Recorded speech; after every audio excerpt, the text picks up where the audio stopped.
Hello दोस्तों, मैं professor Tausif से डिप्लोमा डी फार्मेसी स्टूडेंट्स के इतिहास का सबसे इंपॉर्टेंट वीडियो। दोस्तों, इस वीडियो को देखने के बाद मैं आपको गारंटी के साथ बता सकता हूं, कोई भी बच्चा, चाहे आप कितने भी ढब्बू क्यों ना हो, चाहे आपको कुछ भी क्यों ना आता हो, आपको केटी नहीं लगेगा। दोस्तों, क्योंकि मेरा जो 10 से 11 साल का डिप्लोमा का एक्सपीरियंस है, उसके अंदर मैं आपको बताने जा रहा हूं कि सबसे पहली इंपॉर्टेंट बात, 4 इंपॉर्टेंट बातें मैं आपको बताऊंगा। सबसे पहली बात कि सर पेपर का पढ़ाई कैसे करें, सिलेबस में से कौन से चैप्टर्स को कैसे डिसाइड किया जाए। दूसरी जरूरी बात, सर पेपर लिखते वक्त दिमाग में क्या कैलकुलेशंस होने चाहिए जिससे हमें ज्यादा से ज्यादा मार्क्स मिले। तीसरी जरूरी बात, सर ग्रेस मार्क्स, अगर कोई पेपर हमें खराब गया तो हमारे दिमाग में क्या चलना चाहिए जिसके वजह से ग्रेस मार्क्स का भी बेनिफिट हम उठा सके। And last but not the least कि सर हमने सुना है पेपर चेकिंग बहुत डिफिकल्ट होता है, पेपर चेकिंग के बारे में हमें गाइड कीजिए कि एक्चुअली पेपर चेकिंग कैसे होता है जिस बहाने से हम पेपर में अच्छे से अच्छा प्रेजेंटेशन कर पाए। दोस्तों, फर्स्ट इंपॉर्टेंट थिंग कि पढ़ाई कैसे करें। दोस्तों, मैं आपको एक छोटी बात बताता हूं। आज यहां पर कोई टीचर बात नहीं कर रहा, एक बड़ा भाई अपने छोटे भाइयों के साथ बात कर रहा है। और अगर आपको ये वीडियो अच्छा लगे तो ही इस वीडियो को लाइक करके अपने दोस्तों में शेयर करना। सबसे पहली बात कि सर पढ़ाई कैसे करना है, हमें कुछ समझ में नहीं आता है। सिलेबस कॉपी हम देखते हैं, सिलेबस के अंदर 6 चैप्टर्स होते हैं, फिर हम लोग सबका कंटेंट रीड करते हैं और बाद में दिमाग में कुछ भी नहीं जाता है। अब आप हमें बताइए, हमें जीरो से ग्राउंड लेवल से पढ़ाई करनी है तो क्या करें।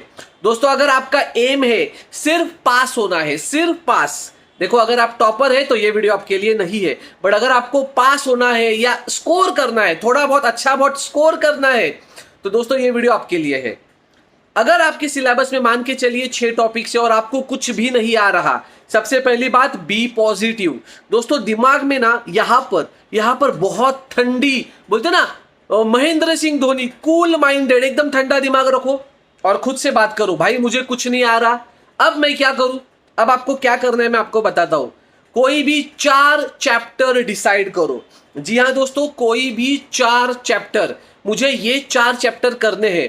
अब ऐसा कोई जरूरी नहीं है कि पहले ही 4 करूं। अब आपको ऐसा लग रहा है पहला दूसरा पांचवा छठा, ठीक है भाई, जो भी 4 करने हैं वो 4 चैप्टर डिसाइड कर। अब एक बार डिसाइड हो गया तो बचे हुए 2 चैप्टर मान के चल के आपके सिलेबस में है ही नहीं। मैं बात कर रहा हूं पासिंग के लिए या अच्छा बहुत थोड़ा बहुत अच्छा स्कोर करने के लिए मुझे क्या करना है। 4 चैप्टर डिसाइड होने के बाद आपको क्या करना है, प्रीवियस ईयर्स क्वेश्चन पेपर्स। दोस्तों ध्यान से सुनना, आपको प्रीवियस ईयर्स जो मतलब पिछले साल के जो क्वेश्चन पेपर्स है उसे ढूंढ कर निकालना है। वो आपको इंटरनेट पे मिल जाएंगे, आपके कॉलेज के लाइब्रेरी में मिल जाएंगे, या आजकल बहुत सारे एमएसबीटी के ऐप्स है जिसके अंदर भी आपको वो मिल जाएंगे। तो उस ऐप में से previous years question paper download कीजिए। दोस्तों, कितने क्वेश्चन पेपर सर डाउनलोड करें, 10 12 20 25, कुछ जरूरत नहीं है। दोस्तों, आपको पता है आपका पासिंग है 28 मार्क्स का, आज के तारीख में 70 मार्क्स का पेपर होता है, 28 मार्क्स का पासिंग है। बस 3 पेपर, कितने पेपर, 3 पेपर निकालिए।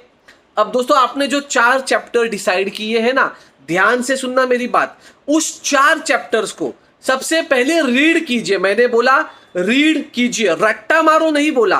देखो दोस्तों, कोई भी पेपर लिखते वक्त उस पेपर का, जैसे कि फॉर एग्जांपल मान के चलिए स्ट्रेंथ ऑफ मैकेनिक्स, बराबर है, या स्ट्रेंथ ऑफ मटेरियल्स, तो दोस्तों अगर वो एक पर्टिकुलर सब्जेक्ट है तो उस सब्जेक्ट के जो वर्ड्स है, वर्ड्स, उसका एक वोक्यूबलरी, एक डिक्शनरी आपके दिमाग में तैयार होना चाहिए कि इस पेपर से रिलेटेड क्या क्या वर्ड्स है जो मैंने पढ़े हुए हैं, जो मेरे दिमाग में है।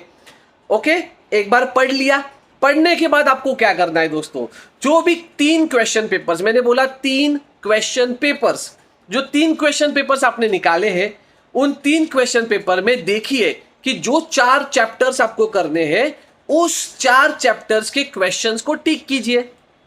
अब 4 चैप्टर के क्वेश्चंस टिक किए, अब उसके सॉल्यूशंस आपको बनाने हैं। सॉल्यूशंस तो वैसे भी रेडीमेड मिल जाते हैं, ठीक है, या उसको आपके सॉल्यूशंस आपको निराली टेक्मैक्स में आराम से मिल जाएंगे।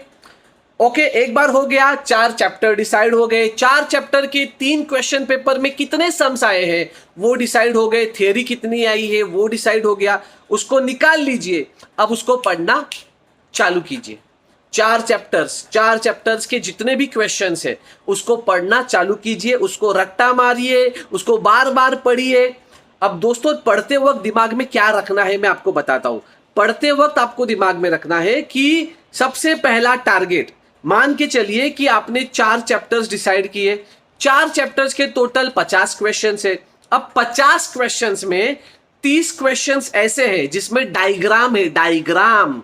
तो दोस्तों, वो जो 30 डायग्राम्स है उसे कम से कम 2-2 बार निकालिए। कितनी बार? 2-2 बार। तो दोस्तों, डायग्राम का प्रैक्टिस हो जाएगा। समझ में आ गया?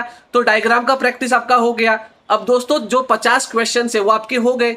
अब पेपर में चले जाइए। अब दोस्तों, पेपर में जाते वक्त आपको याद क्या रखना है, ध्यान से सुनना, बिल्कुल टेंशन लेने की बात नहीं है। पेपर में जाओगे तो दिमाग में, इंजीनियर यहां पे दिमाग में सब क्लिक होता है कि मुझे क्या करना है। ध्यान से सुनना बच्चों। अब मैंने जो 4 चैप्टर्स किए हैं उस 4 चैप्टर्स के क्वेश्चंस पहले मैं ढूंढूंगा, टिक करूंगा। अच्छा, क्वेश्चन नंबर 1 में है, क्वेश्चन नंबर 2 में 2 है, क्वेश्चन नंबर 3 में है, क्वेश्चन नंबर 4 में है। अब दोस्तों, उस हिसाब से उन्हें लिखना चालू कीजिए। बट आपके दिमाग में एक बात यह होनी चाहिए, सबसे पहले देखो, ध्यान से सुनना, जो पेपर चेकर होता है ना, उसके आंखों में इतने पेपर बैठे हैं ना कि वो देखो, मैं ऑनेस्टली बताता हूं, वह ऐसे जब एक पेपर उठाता है तो पेपर उठाता है ना, तो उसके वजन से उसको समझ में आता है अंदर कितने पेजेस तक लिखा है। जब वो पहला पेज चेक करता है, पहले 2-3 पेज में ही उसको समझ में आता है कि इस बंदे में कितना दम है, क्या ये बंदा पास होने का लायकी का है या नहीं है। ऑनेस्टली बता रहा हूं, मजाक नहीं, आपको झूठ लगेगा, मैं खुद बता रहा हूं आपको, खुद। ये हम लोग ऐसे पता चलता है यार, पेपर उठाते ही पता चलता है कि पेपर कितना लिखा गया है, कितना नहीं लिखा गया है। पहले 2-3 पेज में ही आइडिया आ जाता है। अब आपको क्या करना है, पहले 2-3 पेज में आपको ऐसे आंसर्स लिखने हैं जो आपको 100% आते हैं। और 100% आते हैं, मान के चलो 2 क्वेश्चंस ऐसे हैं जो आपको 100% आते हैं, जिसके अंदर एक क्वेश्चन है विदाउट डायग्राम, दूसरा क्वेश्चन है विद डायग्राम। तो सर पहला किसे लिखे?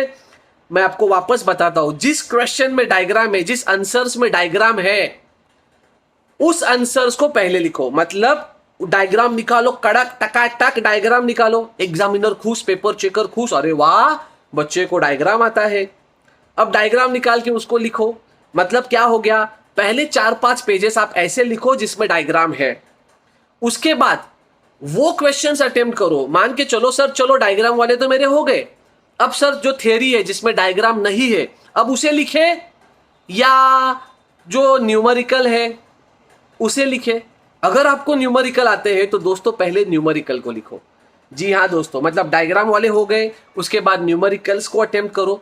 सर न्यूमेरिकल्स पहले क्यों अटेम्प्ट ना करें? क्या होता है ना, न्यूमेरिकल्स एक बहुत बड़ा सट्टा है। जी हाँ दोस्तों, अगर एक प्लस माइनस साइन गड़बड़ हो गया तो आपका 4 मार्क्स 8 मार्क्स जगह पे चला गया। मार्क्स तो गया, बट पेपर चेकर के नजर में एक इंप्रेशन डाउन हो जाता है। समझ में आ गया?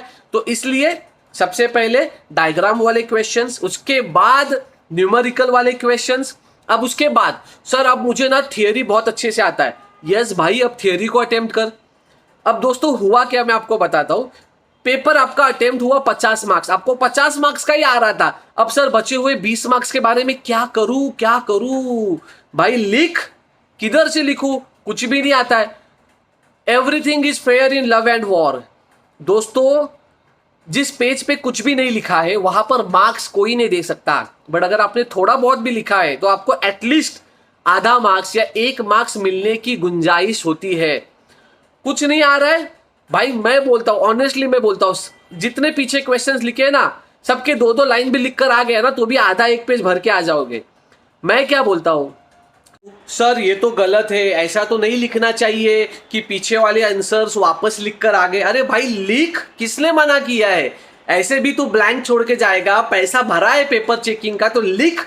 सब क्वेश्चन के जितने भी आंसर्स लिखे सबके 2-2 लाइन इसमें लिख के आ जा। कशाला लाचतोयस, घाबरू नको, काही होत नाही, लिहून ये। समझ में आ गया?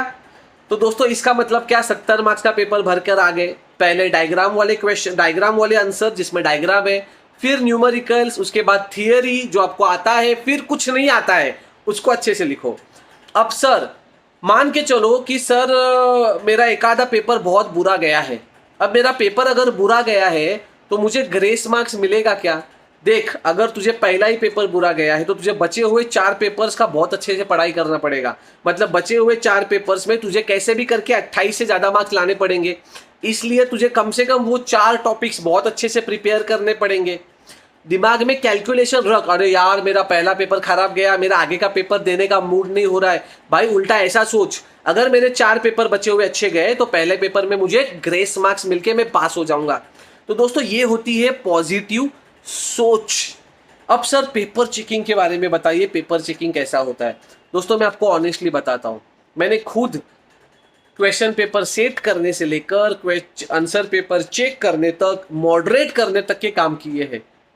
दोस्तों हर टीचर, हर पेपर चेकर बच्चों को पास ही करना चाहता है। अब बच्चों का क्या है, बच्चों का बहुत सालों पुराना एक मीथ है, हाँ तो घरी बायको बरोबर भांडून आला त्यामुळे मला नापास केलं। अरे ये कोण बताता है पता नहीं, तो रागा रागत असेल त्यामुळे मला कमी मार्क दिले। अरे ऐसा कुछ नहीं होता यार भाई साहब।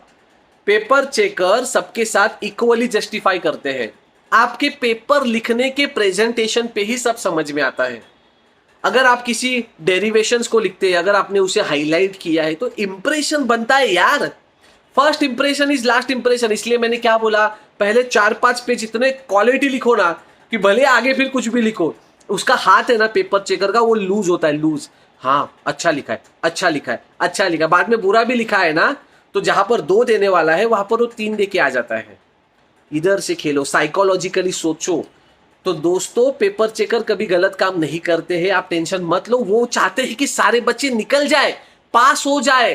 बट अगर आप लिखोगे ही नहीं, लाज लज्जा शरम जर बाळगत बसाल तर कसं पास होणार? तो इसलिए मैं आपको बोलता हूं पेपर पूरा लिखो। सप्लीमेंट चाहिए तो सप्लीमेंट लेके लिखो, बट दोस्तों लिखो। तो दोस्तों ये कुछ इंपॉर्टेंट बातें हैं जो आपको याद रखनी है पेपर लिखते वक्त। यहाँ पे ठंडा दिमाग रखो, चाहे 2 पेपर खराब जाने दो, आगे के 3 पेपर अच्छे से लिख। आशा करता हूं दोस्तों ये जरूरी बातें आपको समझ में आई होगी। अगर आपको लगता है बंदे ने क्वालिटी बात बताया तो ही दोस्तों इस वीडियो को लाइक करना और चैनल को सब्सक्राइब करना और अपने दोस्तों में इस वीडियो को शेयर करना। मैं दुआ करूंगा जितने भी मेरे यूट्यूबर्स है, जितने भी मेरे व्यूअर्स है, सारे बच्चों को आने वाले सारे papers, diploma, degree, masters, PhD, सारे पेपर्स अच्छे जाए। और ये concept not only in diploma, degree में यूज करो, मास्टर्स में यूज करो, पीएचडी में यूज करो। समझ में आ गया? बट एक चीज याद रखना, डायग्राम का प्रैक्टिस बहुत अच्छे से करो। बाकी कुछ भी नहीं चलता है, डायग्राम क्वालिटी होना चाहिए। आशा करता हूं दोस्तों आपको ये वीडियो समझ में आया होगा। मिलते हैं अगले वीडियो में ऐसे ही कुछ इंपॉर्टेंट एंड क्रूशियल अपडेट्स के साथ। तब तक के लिए वीडियो को लाइक कीजिए और चैनल को सब्सक्राइब करके चले जाइए। मिलते हैं अगले वीडियो में। जय हिंद।